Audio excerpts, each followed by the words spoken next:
একটা টাকা লেখা দিলে লাইটে দেখাবেন, আপনি আলোতে দেখাবেন। আচ্ছা আপু, আপনার যে নতুন মুভিটা আসছে এটা সম্পর্কে যদি একটু ছোট করে কিছু বলতেন। আমার সিনেমার নাম হচ্ছে মোনাজ।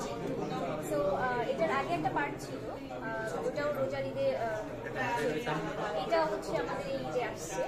সো এটা আমি ক্যারেক্টার প্লে করেছি হচ্ছে সামিনা নামে।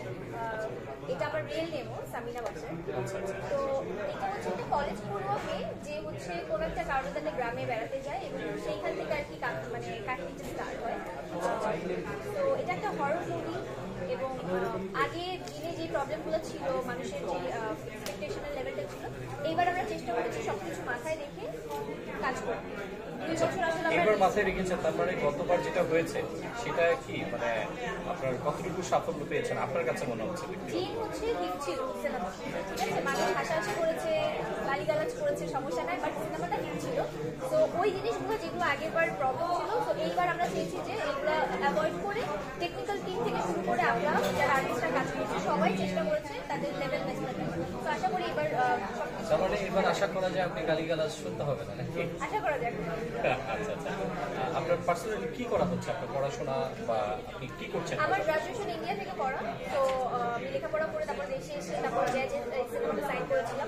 এর আগে আমার অপারেশন সুন্দরবনে সিনেমাটা রিলিজ হয়েছিল। আর জ্যাজের সিনেমাটা এইবার নিজের দেশটাকে এনজয় কেন পড়াশোনা? আমি এসএসসি করেছি, এখান থেকে এইচএসসি করেছি। So I wanted to explore more, এই জন্য আমি বাইরের দেশে গিয়েছি। আপনার ব্যক্তিগত পড়াশোনা ছাড়া আর কি করা হয়?